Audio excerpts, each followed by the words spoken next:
Cooking सबको पसंद हो ऐसा ज़रूरी तो नहीं, लेकिन किचन में काम आसान और जल्दी हो जाए ये सबको पसंद होता है।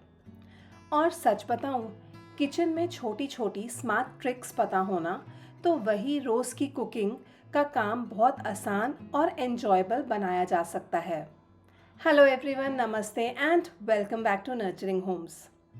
तो आज के इस वीडियो में मैं शेयर करने वाली हूँ आप सबके साथ कुछ बहुत ही ज़्यादा प्रैक्टिकल और यूज़फुल किचन टिप्स जो आपकी डेली लाइफ को आसान बनाएंगी, टाइम भी बचाएंगी और आपकी मेहनत भी थोड़ी कम कर देंगी।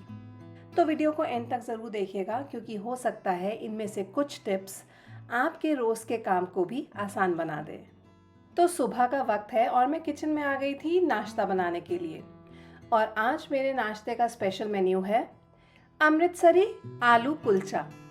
बहुत ज़्यादा मुश्किल नहीं है बनाना, और अगर आप अमृतसर नहीं भी गए हैं ना तो भी यकीन मानिए आप आराम से इसे बना लेंगे, वो भी घर में बिना तंदूर के। तैयारी कर रही थी सबसे पहले आटा लगाने की। तो यहीं पे है आपकी सबसे पहली टिप कि परफेक्ट आटा हम कैसे गूंथते हैं, फिर चाहे वो रोटी के लिए हो, परांठे के लिए हो या फिर कुलचे के लिए हो। जनरली हर घर में हम आटा इस तरीके की परात में गूंथते हैं जिसका बेस बहुत ज़्यादा वाइड होता है, जिसकी वजह से क्या होता है, जब हम आटा गूंथना शुरू करते हैं तो बहुत ज़्यादा टाइम लगता है उस आटे को इकट्ठा करके एक साथ करने में। इंस्टेड आप ये ट्राई कीजिए, एक ऐसा मिक्सिंग बोल आटा गूंथने के लिए लीजिए जिसका बेस बहुत ज़्यादा वाइड ना हो। इसमें जब आप आटा गूंदेंगे तो बहुत ज़्यादा टाइम आपको नहीं लगेगा आटे को एक साथ करने में। और यहाँ पे आपकी दूसरी टिप भी है, एक बार जब सारा आटा एक साथ आ जाए तो उसे बहुत देर तक आपको गूंदने की ज़रूरत नहीं है। हम जनरली आटे को 5 से 7 मिनट तक ज़रूर गूंदते हैं ताकि वो चिकना हो जाए और स्मूथ हो जाए और रोटियां या पराठे उससे अच्छे बने।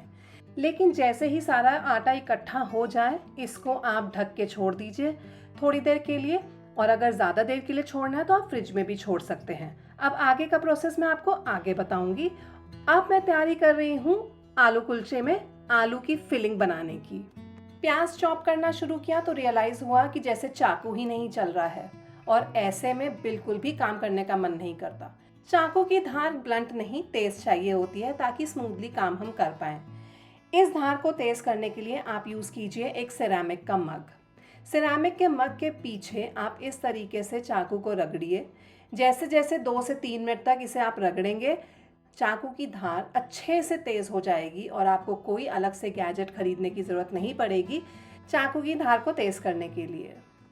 एकदम मुफ्त का उपाय है लेकिन श्योर शॉट उपाय है, इसको ट्राई करके देखिएगा, आपको मज़ा आ जाएगा उसके बाद अपने उसी सेम चाकू के साथ चॉप करने में।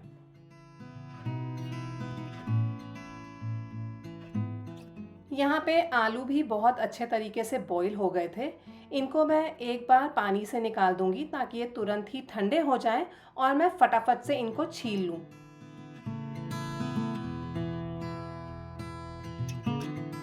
जैसे ही आलू बॉईल हो जाते हैं हम फटाफट से उनको छीलना शुरू कर देते हैं हाथों से ही।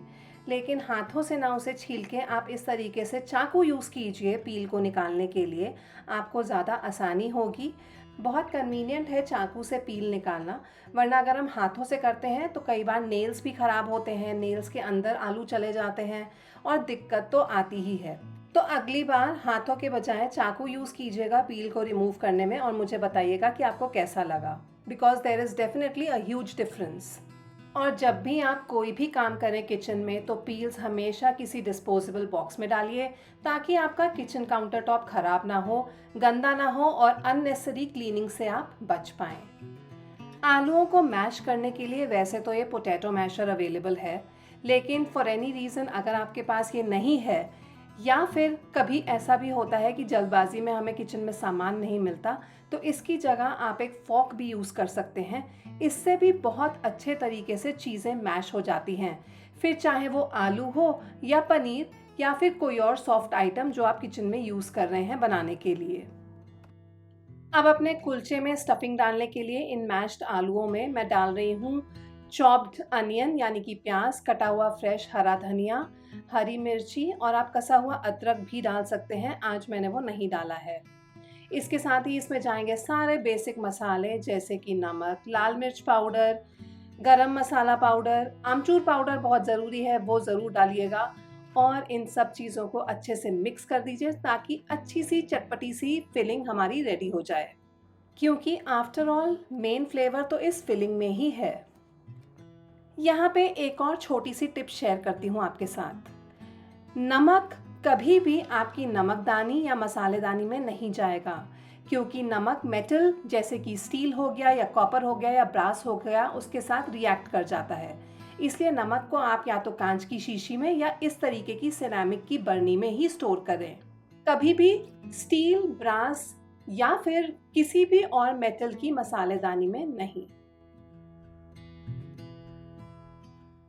अब जो आटा हमने गूंद के किनारे कर दिया था थोड़ी देर के लिए, उस पे मैं वापस से वर्क करूंगी।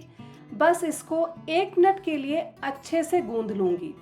रिमेंबर, हमने इसे रेस्टिंग टाइम इसीलिए दिया था ताकि हमें लगातार 7 से 10 मिनट तक इसे ना गूंदना पड़े।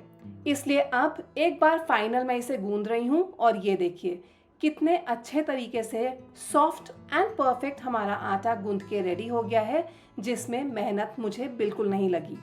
तो एक बार आप भी ये रेस्टिंग वाली टेक्निक आजमाइएगा और बहुत ज़्यादा ना गूंदिएगा। और अब मैं आपको बताती हूँ कि अमृतसरी आलू कुलचा बिना तंदूर के आप किस तरीके से परफेक्टली घर पे आराम से बना सकते हैं। इसके लिए आपको इन दोनों में से कोई एक जाली लगेगी, तभी आप इसे बना पाएंगे। और जनरली हर इंडियन किचन में ये आपको मिल ही जाएगी। कभी ना कभी हम पापड़ सेकने के लिए इन्हें यूज़ करते ही हैं। अब आप जैसे भी आटे की लोई बनाते हैं वो बनाइए, हाथों में स्मूथ कीजिए, थोड़ा फैला लीजिए, उसके अंदर डालिए फिलिंग जेनरसली, क्योंकि इसी में मज़ा है। फिलिंग कम होगी तो मज़ा नहीं आएगा कुलचों में। इसे अच्छे तरीके से बंद कर दीजिए ताकि कहीं से भी फिलिंग बाहर ना निकले, और रेगुलर जैसे आप पराठा बेलते हैं वैसे ही बेल लीजिए।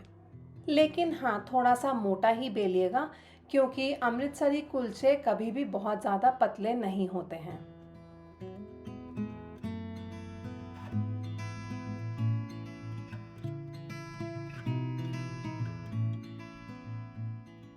जैसे ही तवा अच्छे से गर्म हो जाएगा, ये बिला हुआ पराठा या कुलचा उसके ऊपर डाल दीजिए।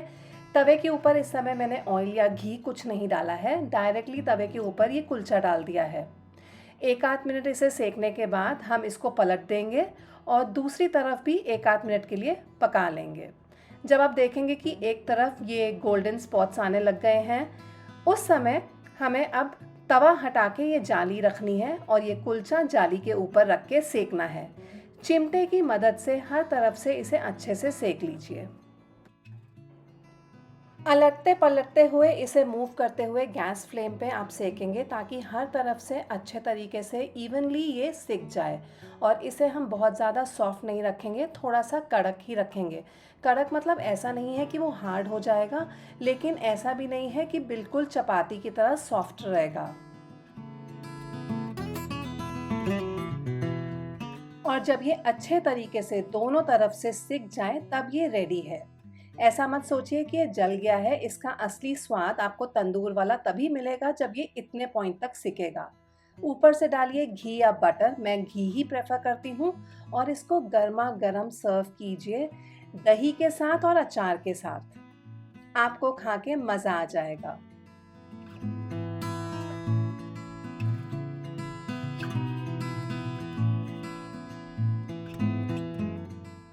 अगर आपके बच्चे या घर पे कोई भी सब्जियां खाने से बहुत ज़्यादा आनाकानी करता है, तो here is the best way. Make pav bhaji. जो भी वेजिटेबल्स हैं, स्पेशली जो बच्चे नहीं खाते हैं, उनको यूज़ कीजिए और मोटा मोटा चॉप कर लीजिए और एक साथ बॉईल करने के लिए रख दीजिए एंड मेक पाव भाजी। बिकॉज पाव भाजी ऑलमोस्ट हर कोई खा लेता है, बड़े से लेके छोटे तक, स्पेशली बच्चे तो बहुत ज़्यादा इसे पसंद करते हैं। तो इसी बहाने वो सारे वेजिटेबल्स खा लेंगे। बाजार की जो पाव भाजी होती है उसमें वो लोग रंग डालते हैं, आर्टिफिशियल कलर, लेकिन हम वही लाल रंग आराम से घर पे ला सकते हैं चुकंदर डाल के। इसी बहाने हमें पाव भाजी की असली रंगत तो मिल ही जाएगी, साथ ही साथ चुकंदर का न्यूट्रिशन भी मिलेगा। अब मैं आपको दिखाती हूँ, सारी ही सब्जियाँ चुकंदर के साथ बहुत अच्छे तरीके से बॉईल हो गई हैं। अब जब आप ये सब्जियां अच्छे से मैश करेंगे तो जैसे जैसे आप मैश करते जाएंगे चुकंदर का भी रंग रिलीज़ होगा और ये नेचुरली लाल रंग पकड़ लेगा। तो ये सारी ही मैश्ड वेजिटेबल्स आप फ्रिज में स्टोर करके रख सकते हैं और जब भी मन चाहे इससे बाजार जैसी पाव भाजी बना सकते हैं।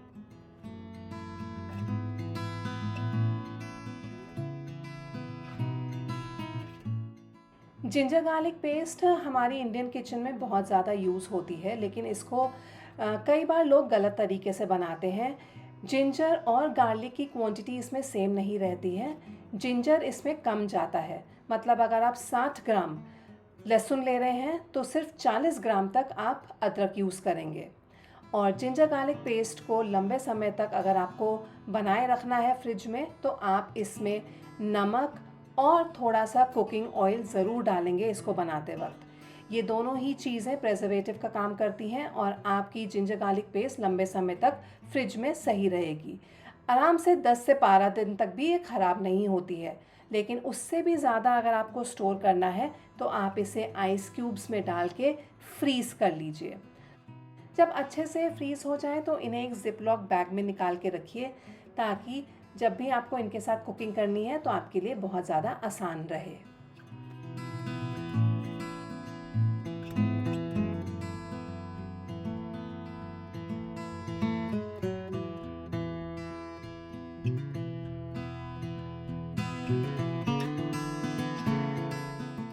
पुदीना बहुत जल्दी ख़राब हो जाता है। इसको लंबे समय तक स्टोर करने के लिए आप इसकी पत्तियां अलग कर लीजिए। उसके बाद इन पत्तियों को एक ज़िप-लॉक बैग में डाल के फ्रीज़र के अंदर स्टोर कीजिए। इनका रंग ज़रूर थोड़ा डार्क हो जाएगा, लेकिन इनका फ्लेवर इंटैक्ट रहेगा। और सेम हैक आप कड़ी पत्ते के साथ भी यूज़ कर सकते हैं।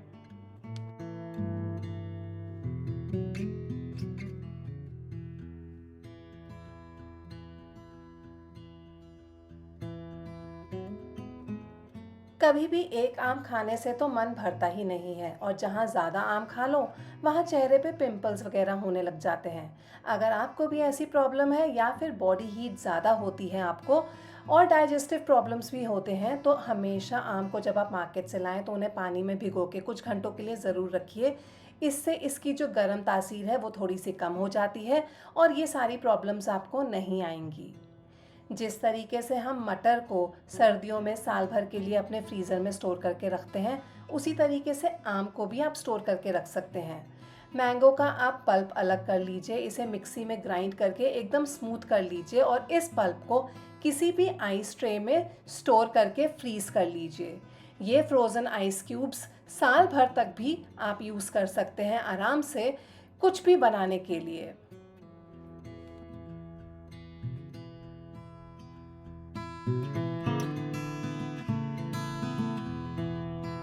अगर आप भी अभी तक तरबूज इसी तरीके से काटते आ रहे हैं तो वेट, पहले ये मेथड देख लीजिए, क्योंकि ये बेस्ट और इजीएस्ट वे है वाटरमेलन को कट करने का, जिसको जानने के बाद कभी भी आप वाटरमेलन अब इस तरीके से नहीं काटेंगे। तो एक बड़ा सा वाटरमेलन ले लीजिए, उसके ऊपर के और नीचे के हिस्से को यानी टॉप और बॉटम हिस्से को इस तरीके से काट दीजिए। उसके बाद बीच में से भी यानी कि सेंटर से भी आप इसे काट के 2 हाफ्स में कट कर लीजिए। अब आप वाटरमेलन को ठीक से खड़ा कर पाएंगे और इसकी जो आउटर स्किन है वो बड़े ही आराम से इस तरीके से कट कर पाएंगे। एक बार इसे करके देखिएगा, आपको खुद ही डिफरेंस पता चल जाएगा। उसके बाद बस इसे लंबा लंबा काटिए और पीसेस में कट कर लीजिए। मुझे ज़रूर बताइएगा कमेंट्स में कि आपको ये मेथड पता था या नहीं पता था पहले से ही। नेक्स्ट बात करूंगी ये ऑरेंज वाली गाजरों की, जो साल भर के लिए हमें हमेशा अवेलेबल होती हैं। इन्हें लंबे समय तक स्टोर करने के लिए पानी वाले कंटेनर में इनको डाल के फ्रिज के अंदर रखिए। 15 से 20 दिन तक, क्या महीने भर तक भी ये खराब नहीं होंगी।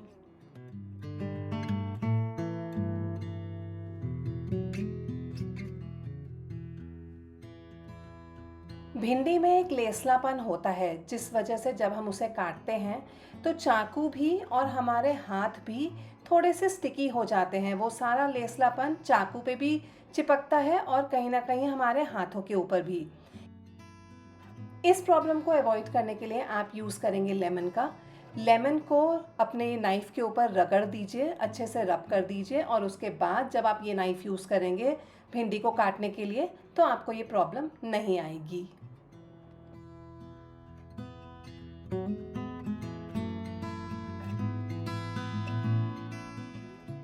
आज मैंने बूंदी डाल के कढ़ी बनाई है, लेकिन अगर आप पकौड़े वाली कढ़ी भी बनाते हैं तो भी एक प्रॉब्लम है जो अक्सर लोग फेस करते हैं और वो ये है कि दही अक्सर फट जाता है कढ़ी बनाते वक्त। ऐसा ना हो इसके लिए आपको बस एक छोटा सा काम करना है कि आपको नमक एकदम एंड में डालना है। मतलब जब आपकी पूरी कढ़ी बन चुकी होगी, पूरी खप चुकी होगी, उसके बाद एंड में बस आप गैस बंद करने के बाद नमक ऐड कीजिए और आपकी कढ़ी रेडी है।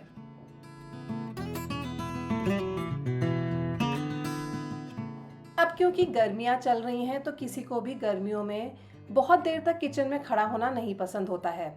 ऐसे में कुछ ऐसी मील्स हमें चाहिए होती हैं जो फटाफट बन जाएं या फिर वन पॉट मील्स जो कि बस हर चीज़ कुकर में डालो और कुक करने के लिए रख दो। तो आज एक ऐसी ही रेसिपी आपके साथ शेयर कर रही हूँ।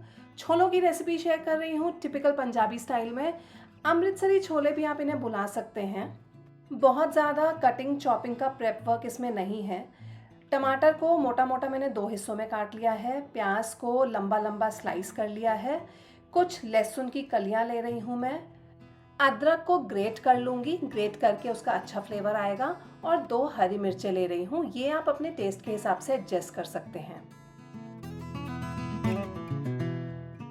यहाँ पे वो टिपिकल ढाबे वाला फ्लेवर और रंगत लाने के लिए मैं ले रही हूँ चाय पत्ती।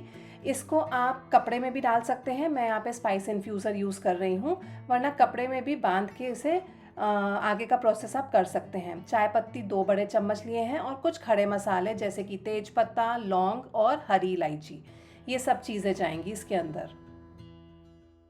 अब मैं यहाँ पे कुछ बेसिक स्पाइसेस इकट्ठा कर रही हूँ छोलों में डालने के लिए, जैसे कि नमक, लाल मिर्च पाउडर, धनिया पाउडर, छोले मसाला स्टोर बॉट है ये, आमचूर पाउडर, रोस्टेड जीरा पाउडर, ये सब चीज़ें इसके अंदर जाएंगी। सारी ही चीज़ें पहले ही असेंबल कर लीजिए ताकि कुकिंग करते वक्त आपको एक एक चीज़ ढूंढनी ना पड़े। ऐसा करने से भी कुकिंग कन्वीनियंटली होती है और गैस की भी बचत होती है। रात भर के लिए मैंने सफ़ेद छोलों को, काबुली चने को भिगो के रखा था। जिस पानी में भिगो के रखा था वो हमें डिस्कार्ड करना है, ये वाला पानी हम कंज्यूम नहीं करेंगे। इसको डिस्कार्ड करना ज़रूरी है ताकि आपको छोले खाने से कोई डाइजेस्टिव इश्यूज़ या ब्लोटिंग जैसी प्रॉब्लम ना हो। अब फटाफट से कुकर चढ़ा देंगे गैस के ऊपर। इसमें हर चीज़ हमें डंप कर देनी है, मतलब हर चीज़ एक साथ ही डाल देनी है।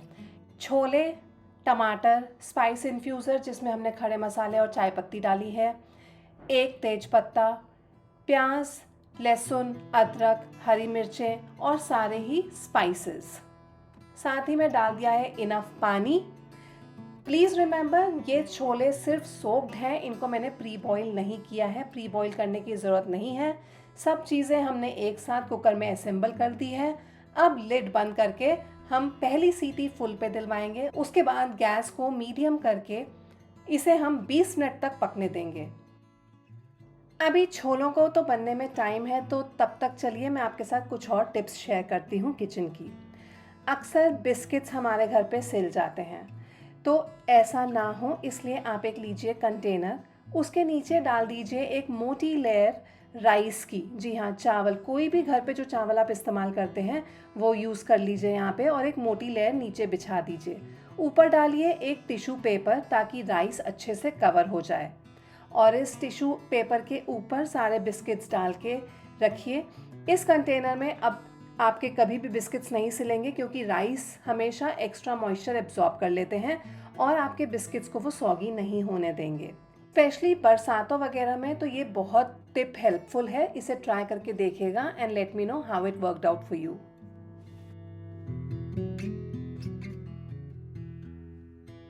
नेक्स्ट प्रॉब्लम भी बहुत कॉमन है।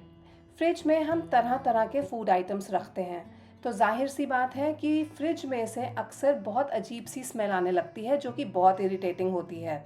इस प्रॉब्लम को दूर करने के लिए आपको सिर्फ चाहिए बेकिंग सोडा। इसको अच्छी क्वांटिटी में कटोरी में डाल लीजिए और बिना ढके ही ये कटोरी आप अपने फ्रिज के अंदर रखिए। बेकिंग सोडा हर तरीके की बैड ओडर को एब्जॉर्ब कर लेता है, तो आपकी ये प्रॉब्लम दूर हो जाएगी और हर 2-3 दिन में आप इस बेकिंग सोडा को चेंज करके फ्रेश डाल सकते हैं कटोरी में। सेम प्रॉब्लम हम सिंक में भी फेस करते हैं। कई बार उसमें से ख़राब स्मेल आ रही होती है या फिर ब्लॉकेजेस भी हो जाते हैं। ये दोनों ही प्रॉब्लम्स अवॉइड करने के लिए सिंक के अंदर डालिए खौलता हुआ गर्म पानी। उसके बाद इसमें डालिए एक बड़ा चम्मच बेकिंग सोडा का, आप 2 चम्मच भी डाल सकते हैं, और विनेगर और बेकिंग सोडा हर किचन में मस्ट होता है, क्योंकि ये वैसे भी बहुत अच्छे क्लीनिंग एजेंट्स हैं और इस तरीके की सारी प्रॉब्लम्स को दूर कर देते हैं। इन सब चीज़ों को डालने के बाद थोड़ी देर के लिए सिंक को ऐसे ही छोड़ दीजिए, अराउंड 15-20 मिनट्स के लिए। उसके बाद फिर से गर्म पानी इसके अंदर जेनरसली डाल दीजिए, तो सिंक ब्लॉकेज या फिर बैड ओडर दोनों ही प्रॉब्लम्स आपकी दूर हो जाएंगी। कॉकरोचेस की प्रॉब्लम भी बहुत ज़्यादा कॉमन है और स्पेशली किचन में कॉकरोचेस ज़्यादा मिलते हैं फॉर ऑब्वियस रीजंस। कॉकरोचेस को दूर रखने के लिए किचन से आपको लेनी है पिसी हुई चीनी और बेकिंग सोडा इक्वल क्वांटिटी में। दोनों चीज़ें अच्छे से मिक्स कर दीजिए और उन पॉइंट्स में या कॉर्नर्स में डाल दीजिए जहाँ पे आपको लगता है कि कॉकरोचेस आपको ज़्यादा दिखते हैं। पिसी हुई चीनी से कॉकरोचेस अट्रैक्ट होते हैं और बेकिंग सोडा से वो मर जाते हैं। हाँ, ये वन टाइम रेमेडी नहीं है, इसको आपको रोज़ाना करना पड़ेगा, तब तक जब तक कि कॉकरोचेस ख़त्म नहीं हो जाते। लेकिन इतना ज़रूर है कि ये ट्राइड एंड टेस्टेड मेथड है, इसको आजमा के देखिए।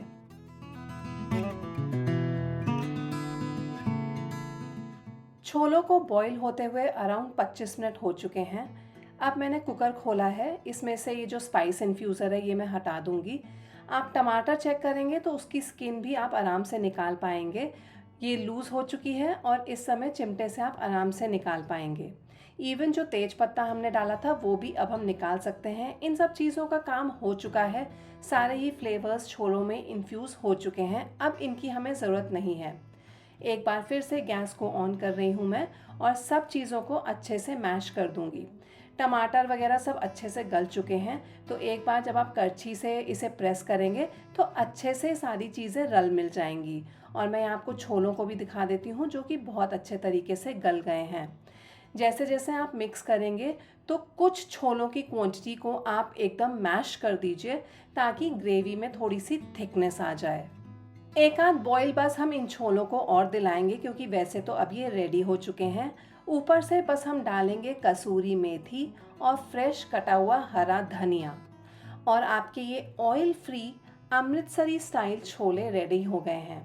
आप चाहें तो इन्हें ऐसे ही कंज्यूम कर सकते हैं, वरना इनका टेस्ट एक लेवल एनहांस करने के लिए आप एक एडिशनल तड़का लगा सकते हैं, जिसके लिए ऑयल में डालिए जीरा और जूलियंड अदरक।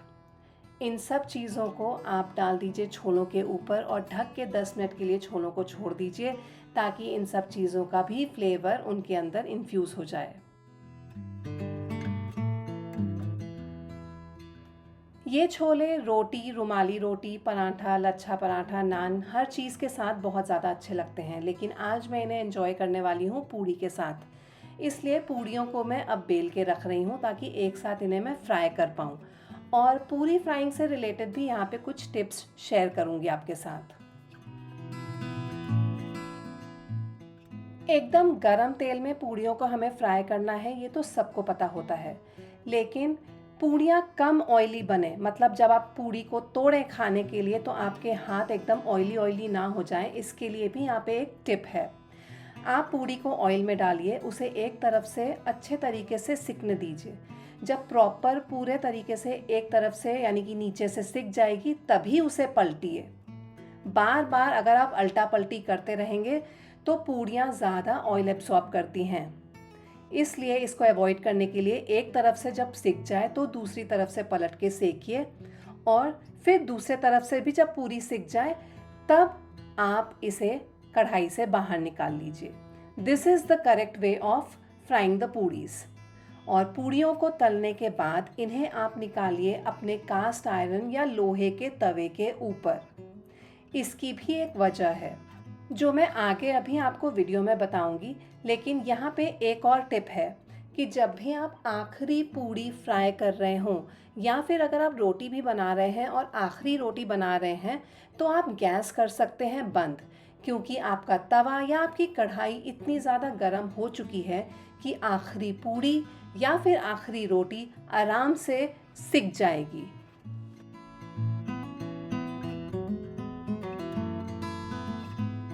कुछ भी हम डीप फ्राइड करते हैं तो जनरली डीप फ्राई करने के बाद टिश्यू पेपर पे निकालते हैं, लेकिन मैंने आपको कहा है कि आप इसे अपने लोहे के तवे या कास्ट आयरन तवे के ऊपर तल के निकालिए। ऐसा क्यों? क्योंकि जो भी एक्स्ट्रा ऑयल गिरेगा वो आपके तवे के ऊपर गिरेगा और ये आपके तवे को सीज़न कर देगा। अलग से आपको ऑयल लगा के अपने तवे को सीज़न अप करने की ज़रूरत नहीं है। So do try this hack also. जब भी सब्ज़ी बच जाती है तो उसको आप ग्लास के या सिरेमिक कंटेनर्स में निकाल के स्टोर कीजिए फ्रिज में, ताकि जब भी आपको ज़रूरत पड़े तो आप उसको रीहीट कर पाएँ अवन में। अगर यही चीज़ आप स्टील में स्टोर करेंगे तो आप उसे रीहीट करने के लिए एक और बर्तन अलग से यूज़ करेंगे, मतलब कि अलग से उस बर्तन को मांजना पड़ेगा। इसलिए ग्लास या सिरेमिक कंटेनर्स यूज़ कीजिए स्टोर करने के लिए चीज़ों को, ताकि रीहीट आराम से हो पाए।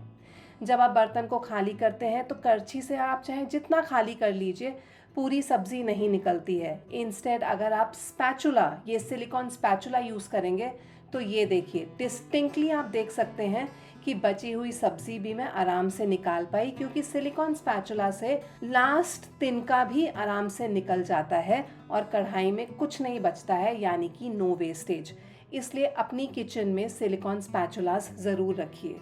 बेकर्स तो यूज़ करते ही हैं, लेकिन बिलीव मी हमें भी अदरवाइज़ इसकी बहुत ज़रूरत पड़ती है।